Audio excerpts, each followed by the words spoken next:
श्रीराम शुकासारिखे पूर्ण वैराग्य ज्याचे, वसिष्ठा परिज्ञान योगेश्वराचे, कवी वाल्मिका सारिखा मान्य ऐसा, नमस्कार माझा सद्गुरु रामदासा. जय जय रघुवीर समर्थ. सार्थ श्रीदासबोध दशक 9, समास 2, ब्रह्मनिरूपण.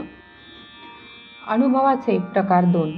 इंद्रियांच्या प्रचितीवर आधारलेला दृश्य विश्वाचा अनुभव हा एक प्रकार, तर अतींद्रिय प्रचितीवर आधारलेला परमात्म स्वरूपाचा अनुभव हा दुसरा प्रकार होय. सामान्य माणसाचा अनुभव पहिल्या प्रकारचा, तर संतांचा अनुभव दुसऱ्या प्रकारचा असतो. संत सांगतात की इंद्रियांना जे जे दिसते ते सारे दृश्य असते. दृश्य कालांतराने नाश पावते, पण दृश्याला आतबाहेर व्यापून असणारे परमात्म स्वरूप जसेच्या तसे राहते. पंचभूतात्मक पदार्थांना सर्व बाजूनी आवरणारे आत्मस्वरूप अतींद्रिय आहे, अदृश्य आहे. प्रत्येकाच्या निकट असून ते आहे याचे भान आपणास नसते. सर्व गोष्टी इंद्रियांनी पाहण्याची सवय लागल्याने अतींद्रिय व सूक्ष्म परमात्म स्वरूप आपण डोळ्यांनी पाहावे असे म्हणतो. ते कधीच शक्य होत नाही. आपले जग मीपणाचे, अहंतेचे, देहबुद्धीचे जग आहे. अभेद असणाऱ्या मूळ स्वरूपात अहंता नसलेला भेद उत्पन्न करते.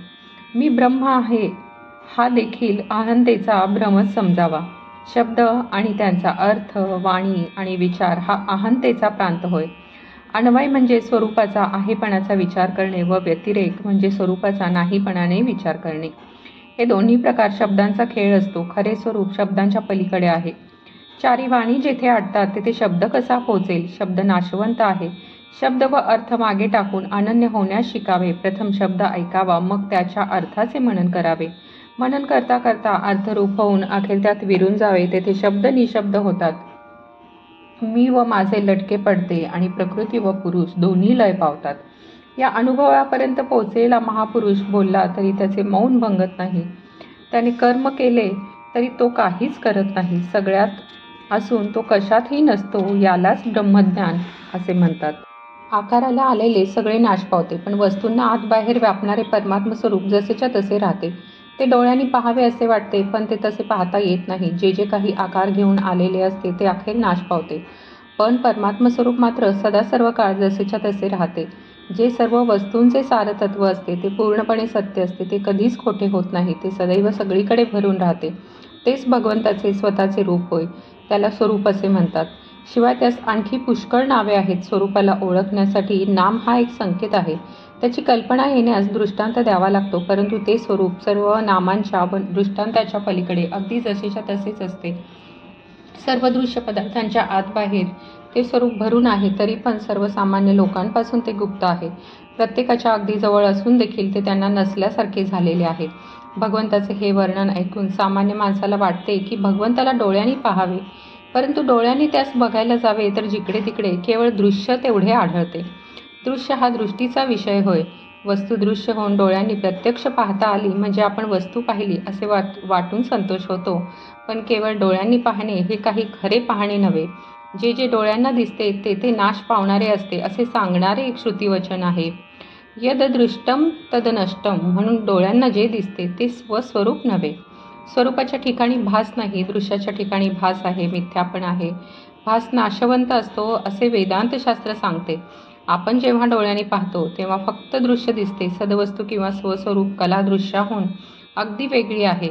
स्वरूपानुभव आला म्हणजे सदवस्तू दृश्याला आतबाहेर व्यापून आहे असे दिसते.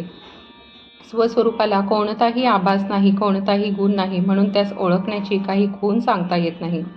असे जरी असले तरी ते स्वरूप आपल्या निकट आहे यात शंका नाही.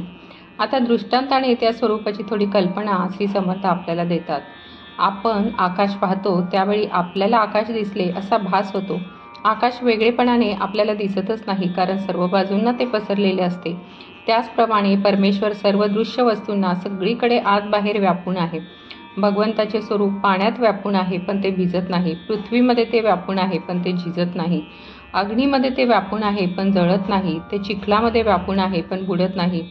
वाऱ्यामध्ये व्यापून आहे, पण उडत नाही. सोन्यामध्ये व्यापून आहे, पण सोन्याप्रमाणे त्याचे दागिने घडवता येत नाहीत. अशा प्रकारे सर्व ठिकाणी सर्व वस्तूंना व्यापून असणारे स्वरूप भेदरहित व सम आहे. त्यामध्ये अहंता भेद निर्माण करते. मी ब्रह्म आहे ही अहंताच आहे. खालच्या पातळीवर मी देह आहे असे ती रूप घेते. ती नाना कल्पना करते, शब्द ज्ञानामध्ये रमते, अन्वय व व्यतिरेक करीत सुटते. हे सगळे बाजूस सारून निशब्द स्वरूपाशी अनन्य व्हावे. अशा रीतीने सदा सर्व काळ सर्व ठिकाणी घनदाटपणे भरून राहिलेले स्वस्वरूप अनुभवाच्या कक्षेमध्ये आणणे कठीण असते. त्या भेदरहित स्वरूपामध्ये अहंता भेद निर्माण करते. खरे म्हणजे स्वस्वरूपाचा अनुभव येण्यासाठी अहंकार नाहीसा करून त्याच्याशी समरस व्हावे लागते. पण आपल्याला अहंता कायम ठेवून अनुभव घेण्याची सवय लागलेली आहे. ती सवय आपण स्वरूपानुभवास लागू करतो. म्हणून मी देह आहे या अहंतेने दृश्याचा अनुभव घेणे आणि मी ब्रह्म आहे या अहंतेने स्वरूपाचा अनुभव घेणे हे दोन्ही अनुभव अभेदात भेद निर्माण करतात. म्हणून दोन्हीही खरे नाहीत. अहंतेचे स्वरूप ध्यानात यावे म्हणून काही खुणा सांगतो. अहंतेचे हे विवेचन लक्ष देऊन ऐकावे. अहंता सूक्ष्म होत जाऊन स्वस्वरूपापर्यंत पोहोचते. ती स्वरूपाच्या अनुभवाच्या मागे मागे राहते. अनुभव जेथे जाईल तेथपर्यंत ती जाते आणि मग तो अनुभव संपूर्णपणे शब्दांनी वर्णन करते. मीच स्वस्वरूप आहे असे म्हणणे हेच अहंतेचे रूप समजावे. निराकार व भेदरहित स्वस्वरूपामध्ये ती आपोआप वेगळेपणाने नजरेस पडते. स्वतः मीच ब्रह्म आहे अशी भावना होणे हा अहंतेचा भ्रम आहे. अत्यंत सूक्ष्मात जाऊन सूक्ष्मपणे पाहिले म्हणजे माझे हे बोलणे बरोबर कळेल. मी देह आहे ही जशी कल्पना तशी मी ब्रह्म आहे ही देखील कल्पनाच आहे. कल्पनेतून भावना निर्माण होते आणि सदवस्तू किंवा स्वस्वरूप तर कल्पनेच्या पलीकडे आहे. कल्पना स्वरूपाला मर्यादा घालू पाहते, पण स्वस्वरूप अनंत असल्याने कल्पनेने त्याला मर्यादा घालता येत नाही. स्वरूपाचा अंत लागत नाही. अन्वय आणि व्यतिरेक हा एक शब्दांचा भेद आहे. सद्वस्तू खरोखर निशब्द आहे. शब्दांना तेथपर्यंत पोहोचवण्याची शक्ती नाही. म्हणून आपल्या अंतर्यामी खोल शिरून निशब्द स्वस्वरूपाचा आपण शोध घ्यावा. एकच परमात्मस्वरूप सगळीकडे व्यापून आहे अशा दृष्टिकोनातून विचार करणे म्हणजे अन्वय व सर्व दृश्य नाशवंत म्हणून बाजूस सारून जे केवळ स्वरूप उरते त्याच्याकडे दृष्टी ठेवून विचार करणे म्हणजे व्यतिरेक होय. स्वरूपाचा अनुभव घेण्यासाठी या दोन्हीच्या पलीकडे जाणे जरूर असते. स्वस्वरूपाचे वर्णन शब्दांनी केलेले असते. त्या शब्दांचा अर्थ प्रथम नीट समजून घ्यावा. शब्दांचा अर्थ बरोबर समजणे हा वाच्यार्थ होय. पण शब्द खुणेने सदवस्तूंचे वर्णन करतात. म्हणून वाच्यार्थ ध्यानात आल्यावर सदवस्तूंची बरोबर कल्पना करावी हा लक्षांश होय. लक्षांश ध्यानात आला म्हणजे मग वाच्यार्थाला महत्त्व उरत नाही. एकच लक्षांश निरनिराळ्या शब्दांनी सांगता येणे शक्य असते. या कारणाने शब्दांना लक्षांशापेक्षा कमी महत्त्व असते. सर्व ब्रह्मवादी म्हणतो की सर्व दृश्य बाजूला केल्यावर जे शुद्ध व निर्मल स्वस्वरूप उरते ते ब्रह्म होय.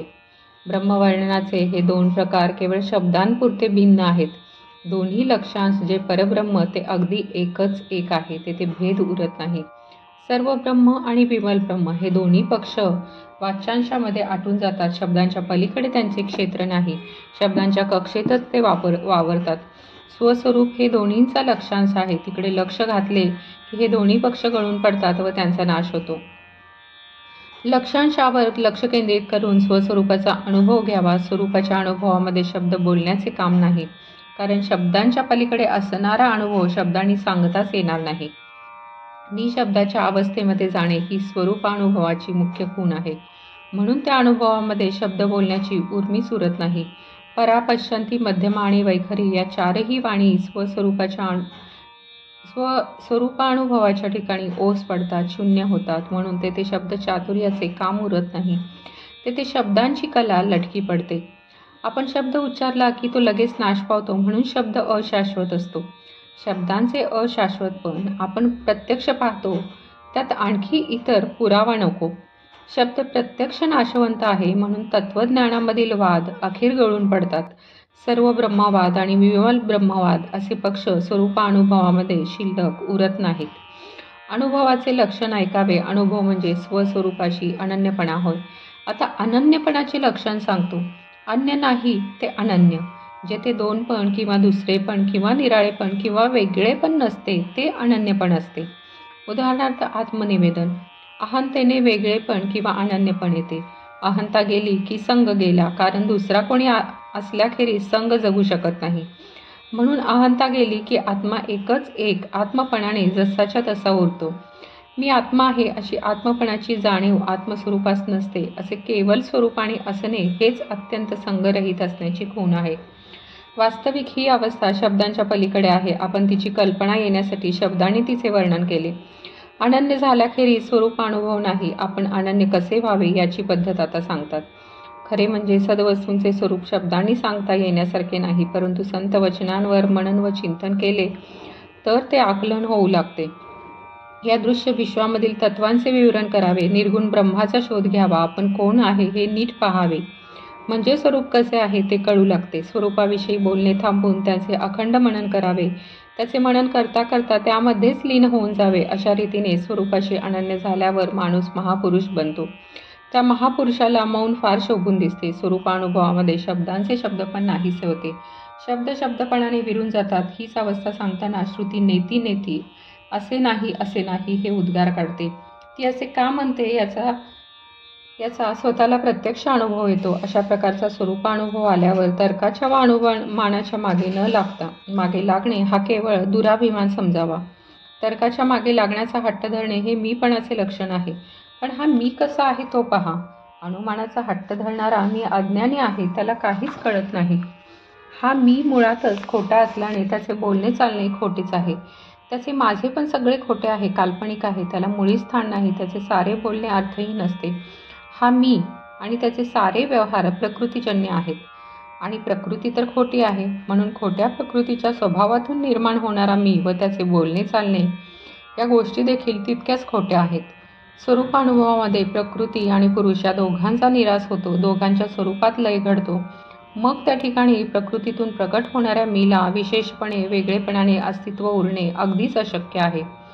ज्या ठिकाणी सर्व दृश्य निश्शेष नाहीसे होते त्या ठिकाणी विशेषपणाने मी कसा उरणार.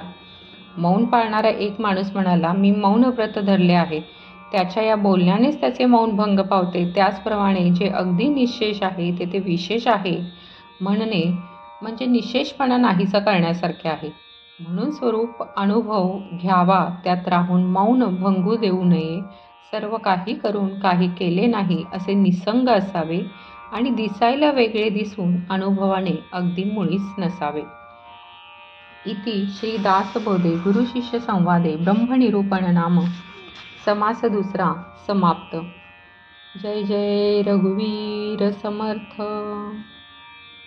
तुम्हाला हा व्हिडिओ आवडल्यास कमेंट करा, लाईक करा, शेअर करा आणि हे चॅनल सबस्क्राईब करायला विसरू नका आणि तसेच पुढील व्हिडिओसाठी बेल आयकॉन दाबायला विसरू नका. श्रीराम.